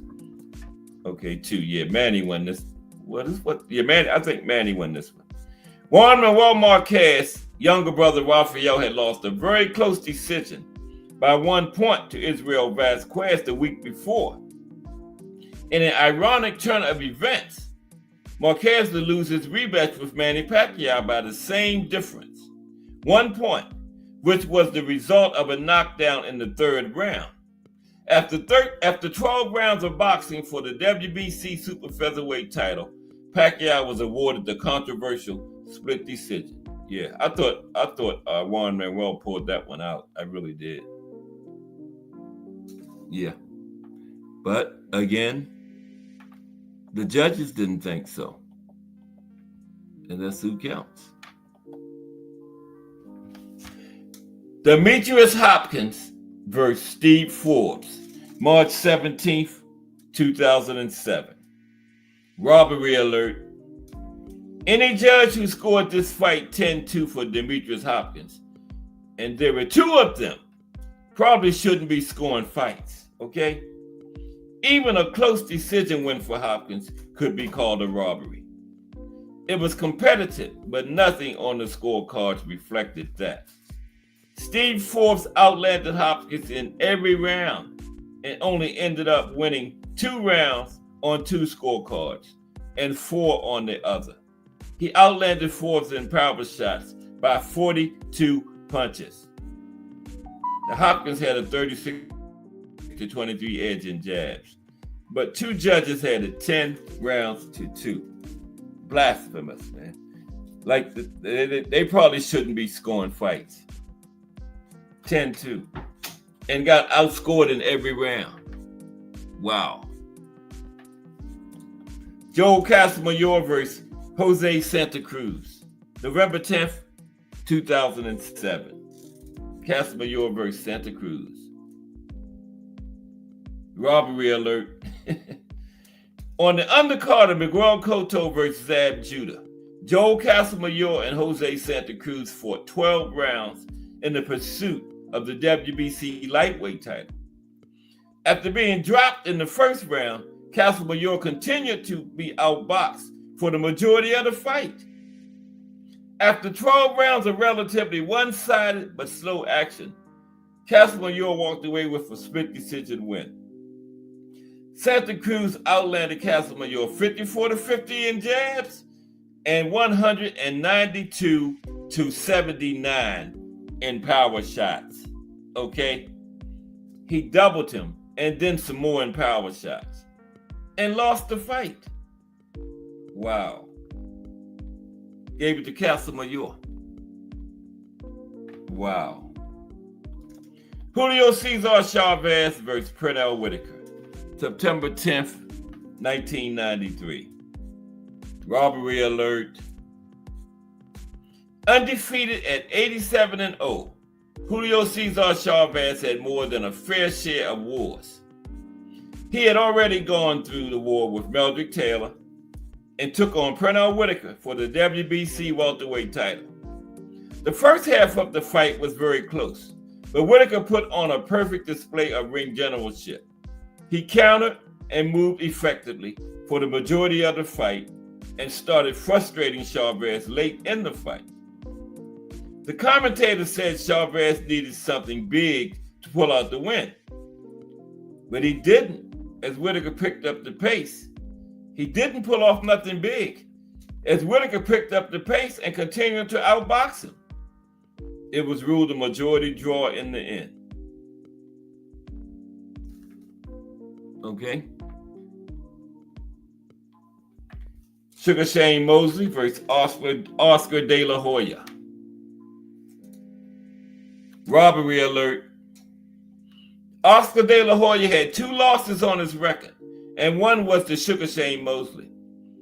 He was hoping to avenge that loss when the two met for a rematch in 2003 for the WBC and WBA super welterweight titles. De La Hoya took a different approach and outboxed Mosley for the entire fight. There's no question about it. He outlanded Mosley 115-94 in jabs and 106-33 in power shots. Almost 3 times as many power shots. It is 3 times more. 3 times 33 is 99. 106-33 in power shots. When the fight went the distance, everyone had a good idea of who had won. Shockingly, Mosley won a unanimous decision. Not even split decision, gave it to Mosley unanimously. Oscar outlanded him 115-94 in jabs, 106-33 in power shots. Okay? Total punches, he outlanded him. 200. Oh Lord, what happened? Bear with me for a minute. I done messed up. It was Oscar and Sugar Shane, right? Okay, we're getting ready to finish this off anyway. Anyhow. Oh, come on, man.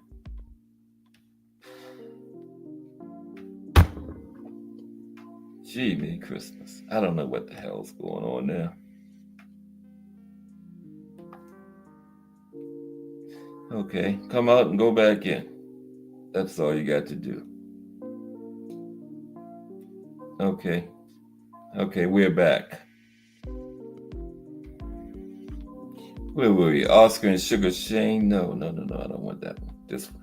Yeah, Oscar and Sugar Shane Mosley. Yeah, I was adding up the total punches because that was a ridiculous deal. I don't know how they gave this fight to Sugar Shane. They had to have been paid off, you know. Yeah, had to have been paid off. Okay, bear with me. I can't get this thing to act right now. It's coming though. Oscar De La Hoya, Sugar Shane. Oscar had a total of 200, right? Sugar Shane had, let's see, 33 and something. He landed 33 power shots for the whole entire fight.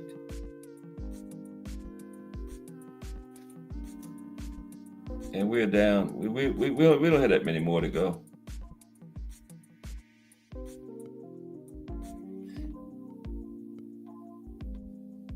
I had to go and add up the punches. That's where I messed up at.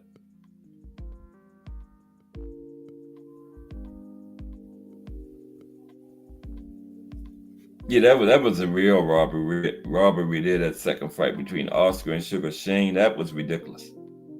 Yeah, those judges were definitely paid in that one. Ain't no way.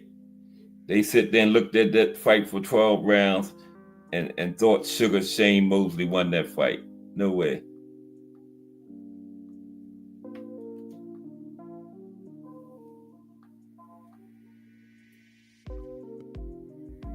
Here we go. Okay, yeah. Oscar had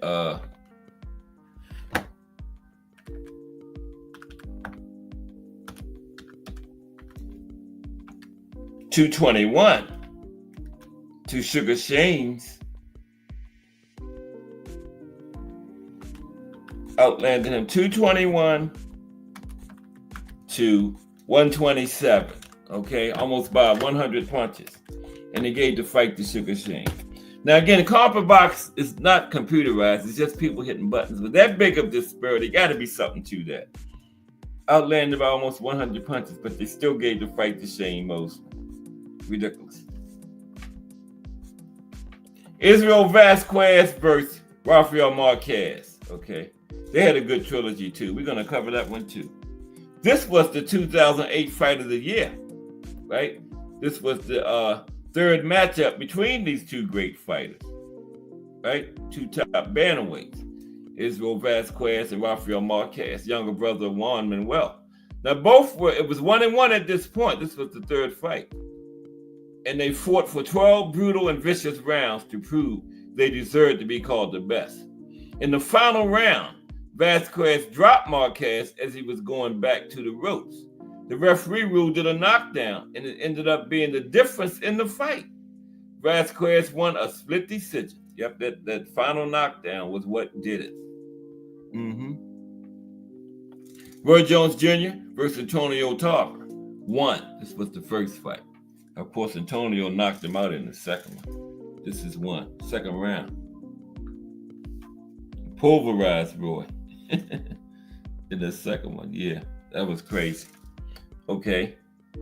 Now, the first of three meetings between two of the best pound-for-pound boxers of their era was an interesting and new experience for fans of the great Roy Jones Jr. Yeah, this is not, we got a plenty. We're going to have trilogies all into like Christmas. We got plenty of trilogies every Monday. This is another one we're going to cover. Roy had just made history by winning the heavyweight title against John Ruiz and dropped back down to light heavyweight to challenge Antonio Tarver for the WBC light heavyweight title.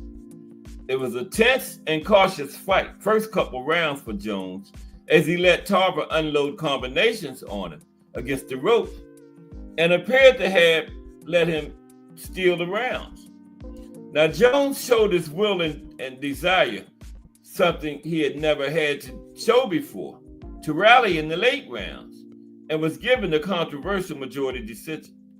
In the rematch, Jones was knocked out, and he lost in the third and final fight by unanimous decision. Antonio took 2 out of 3 from Roy, but we're going to cover that. Evander Holyfield, Lennox Lewis won. Yeah, this was another ridiculous one. They called that. This was the one I was talking about, where the ladies just that round, that lady just. This is what's killing boxing. Emanuel Stewart said after one of the more infamous decisions in boxing history. Yeah, the legendary Emanuel Stewart said this is what's killing boxing. These judges, man. Lennox Lewis was looking to combine 3 major world titles when he took on Evander Holyfield for the WBC, WBA, and IBF heavyweight titles. That was undisputed then, right? They wasn't recognizing the WBO yet. WBO was around, but the other 3 wasn't recognizing it as a major title yet. It was one of the most one-sided fights you could ever see, and should have never been as controversial as it was. The punch stats show a clear edge for Lennox Lewis, who landed 218 more punches than Holyfield.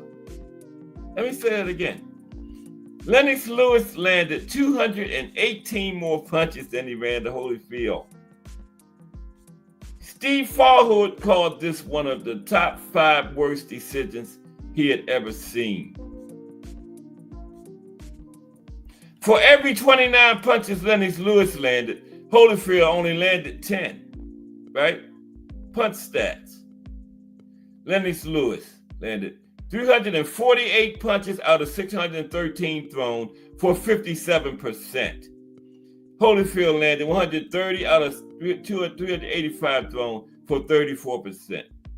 Lennox outlanded this man by 23 percentage points.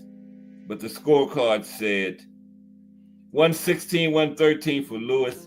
One judge actually gave it to Holyfield. That was part of that Eugenia Williams woman. 115-113 for Holyfield, and the judge had it 115-115.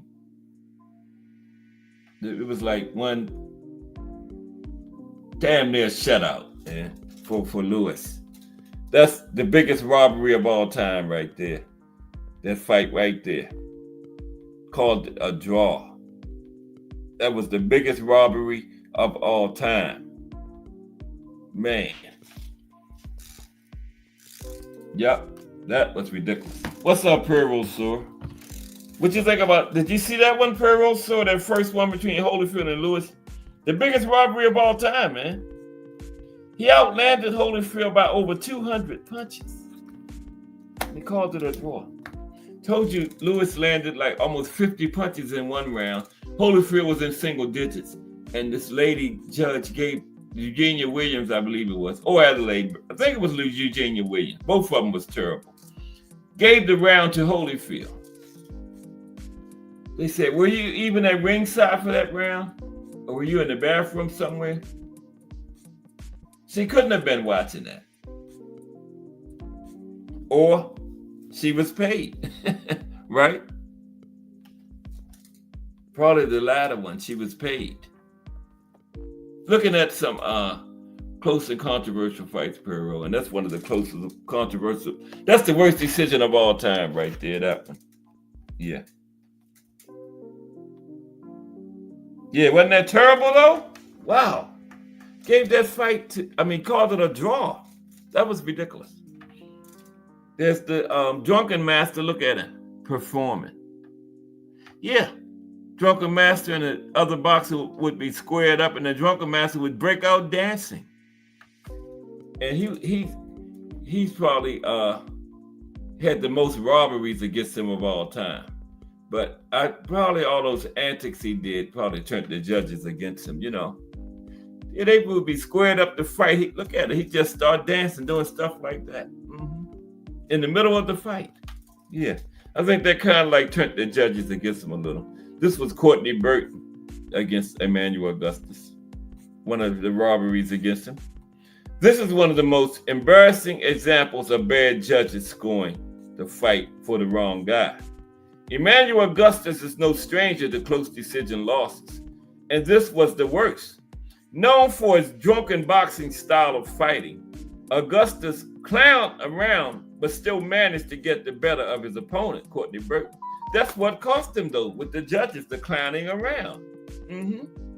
He's got the record for being robbed. In the end, Augustus clearly appeared to have won the fight until the scorecards were announced for Burton, including, get this, a 99-90 scorecard that is probably the worst in the history of boxing. One judge didn't give Burton any rounds. Teddy Atlas let his opinion on the decision be heard, and he was right. Yeah, Teddy went off. You know Teddy Atlas. Teddy gonna let you know. Yeah. And it was wide for Augustus, probably almost threw the shutout. Right? Burton probably won like 2 rounds in that fight. But the judges didn't think so. Manny Pacquiao versus Juan Manuel Marquez. I think this might be the first one. After Filipino superstar Manny Pacquiao knocked down Juan Manuel Marquez 3 times in the opening round, it appeared he had the fight won. It wouldn't be an early night. What happened afterwards would define the fighting spirit that Mexican boxers have always had. Marquez rallied enough in the next 11 rounds to have a 5-point edge on one of the scorecards. Another judge had Pacquiao clearly ahead, but the third judge had it even, resulting in a split draw. 2 judges scored the first round 10-6 for Pacquiao, while the judge who scored it as a draw had it 10-7. I thought Juan Manuel came back and actually won that fight. I believe he did, yeah. I don't know if Pacquiao ever beat Juan Manuel Marquez, tell you the truth. But Juan Manuel didn't leave it no doubt in the final fight, though, did he? He put Manny in dreamland. Yeah, Manny had a good nap. That was one of them wife in the audience crying knockouts. That 4th fight, Juan Manuel did not leave, no doubt. Didn't need the judges for that one. Okay, let's finish this up. Let's got a couple more. Just looking at some close fights. Oscar De La Hoya and Felix Sturm. There's Oscar and Felix Sturm. Okay, June 5th, 2004. Now, German boxer Felix Sturm was aiming to have his coming out party against the popular welterweight champion Oscar De La Hoya, who was looking to meet middleweight Bernard Hopkins later that year. That's what happened. Follow the money. Where's the money? Felix Sturm or B-Hop, or Oscar and B-Hop? That's why they gave Oscar the decision. Hopkins had won his fight against Robert Allen convincingly earlier that day, right? The same day. And now it was Oscar's turn against Sturm. They fought for the WBO middleweight title, which was being defended by Sturm for the 2nd time. Now, Sturm outboxed and outjabbed the Olympic gold medalist Oscar and lost a unanimous decision with the scores 115-13 by all 3 judges. Sturm's promoter filed a protest with the Nevada State Athletic Commission after the fight regarding the scorecards. Punch stats. Oscar had 188 out of 700, landed 188 punches out of 792 thrown for 24%. Felix Sturm landed 234 punches out of 541 thrown for 43%, right? Again, carpet box is nothing computerized about it. It's just people hitting buttons. But that big of a disparity, 43% to 24%, almost 20 percentage points, got to be something to that. But, you know, they was trying to set up Oscar and B-Hop. Follow the money, right? Ain't no money in Felix Sturm and B-Hop, but Oscar and B-Hop. And I think it was for the first 4-belt undisputed at that time, I think. So, yeah. And B-Hop had won his fight earlier in the day, so the judges were told, given that envelope before the fight, it had Oscar written on the front of it. You know, they got that extra cash. Follow the money. Okay. Sugar Ray Leonard versus Thomas Hearns 2. Another robbery. Hearns clearly won that one, but they called it knocked him down twice. The first meeting between two of the very best boxers of that generation had taken place 8 years earlier. That was crazy. Everybody thought that fight was going to be that same year, that next year. And it was 8 years later, all the way up at super middleweight somewhere, not even at welterweight. Now, long after each boxer's best days in the ring, Sugar Ray Leonard and Thomas Hearns met to battle it out for a second time. Leonard was knocked down in the third and seventh rounds and almost knocked down in the final round, which ended up being the telling round of the entire fight on all three scorecards. Now, because Leonard rallied in the 12th round to almost drop Hearns, one judge had scored it 10-8 for him. Clearly paid off, man.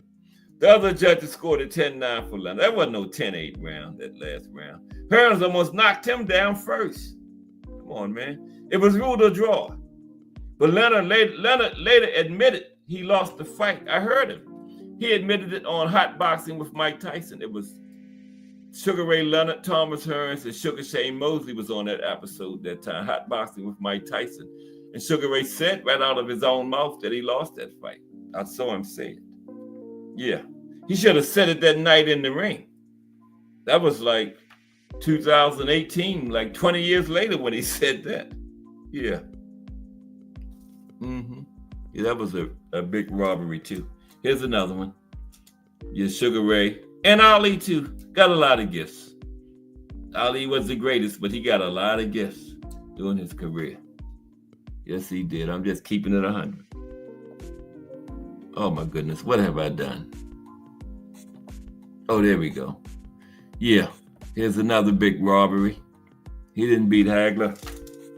Sugar Ray Leonard versus Marvin Hagler, 12-round split decision.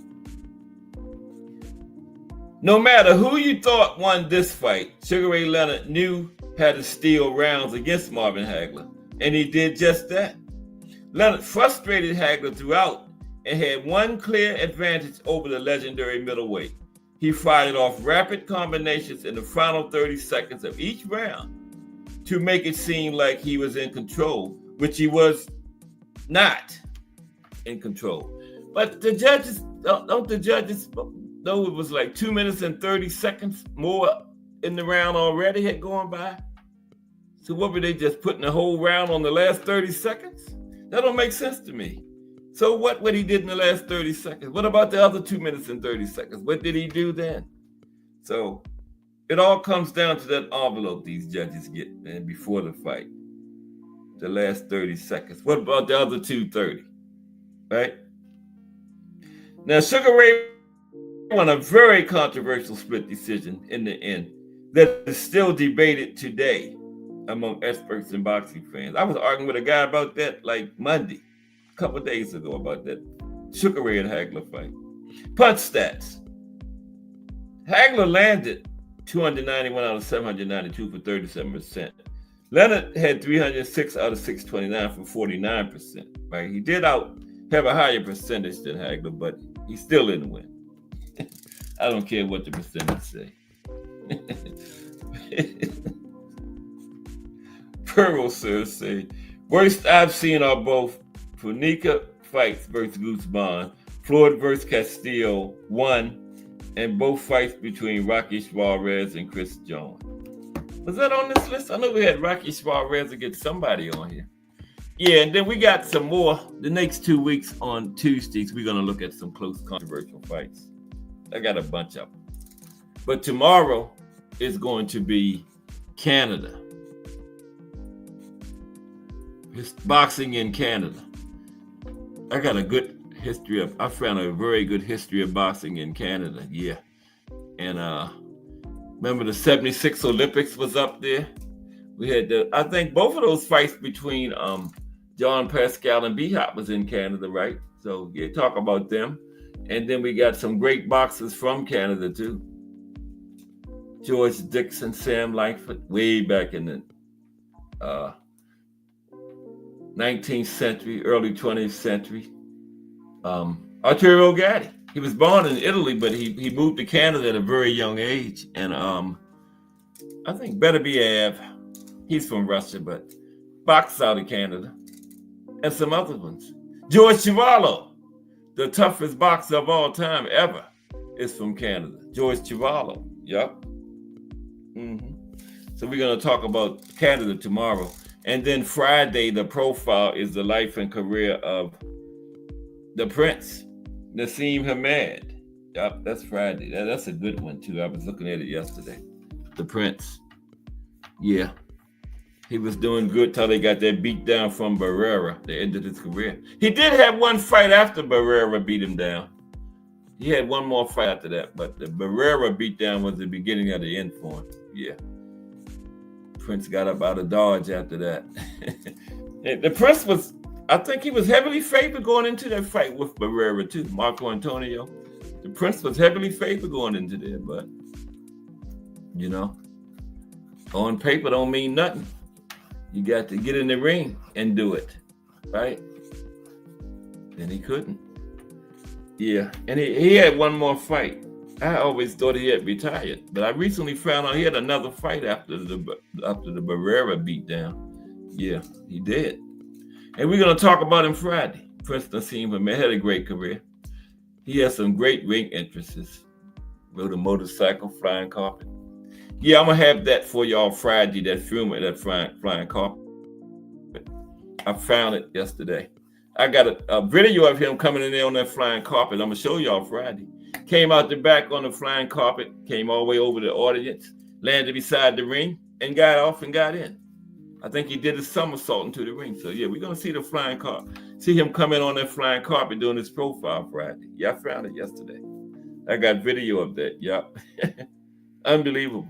I saw it live when it actually happened, too. Probably one of them drone-like things. Drones wasn't out then, but probably somebody operating it, you know, with remote control or something like that. Yeah. You know, and guided him all the way to the ring. And he got off. I think he did his little somersault into the ring. And then he rode a motorcycle down there one time, too. Yeah, he sure did. And Perro also says, recent was Dead versus Loma. Yeah, I thought Loma won that one, too. Ford versus Vasquez. Cordina versus Vasquez. Lubin versus Ramos. Yeah, Junior. Yeah. Ramos won that one. Rayo versus Cruz. Oh, you thought Pitbull won that one, Perro? I got to go against you on that one. I thought Rayo won that one. Yeah, I thought Rayo won that one, Perro. But yeah, Ramos, I think Ramos beat Lubin. Yeah, that was ridiculous, man. That one. I had Loma like 7-5 in that one, too. Yeah. Yeah, I got to go with Rayo, though. As much as I like Pitbull, yeah. But we got some great action this weekend. We got Nick Bowlingball and Sam Goodman. And Moses Atama taking his biggest step up against Dillian White. I think Moses will pass the test, but it'll be a good test for the youngster. And this other good matchup, Raymond Ford and Abraham Nova, that might be the fight of the weekend. It's like 6 cards, though. But those are the bigger two there. Atama, White, and Ford and Nova. Yeah. But man, it's like 3 fights, 3 cards Friday and like 3 or 4 Saturday. I think it's one Sunday. This is a big weekend for boxing fans. A whole bunch of action. Yeah. But we still got a couple days to go. Canada tomorrow. The Prince Friday. And I got a real treat Monday. The trilogy Monday. You know, we're doing trilogies on Monday. Monday we got Marco Antonio Barrera versus Eric Morales trilogy. That's this week. Don't miss that one. That's a big one there. Yeah. And it's going to be good. Working on it already. Barrera versus Morales. That's our next trilogy Monday. Okay. Okay. Pearl Sir, Thomas Hill, Al Booger, The Drunk Irishman, Technique, Way Up the Exploding Fist Ninja, all the way from the UK, Mike Rim, Mike Mazik, Just Do Boxing, and Miss Cass. And I'll holler at y'all tomorrow, because if it's Monday through Friday at 2 p.m., it's the Boxtorian bringing you all that boxing history. Everybody have a great afternoon. Just Do Boxing is probably already in progress or getting ready to start. This is Cass Sports. I holler at y'all.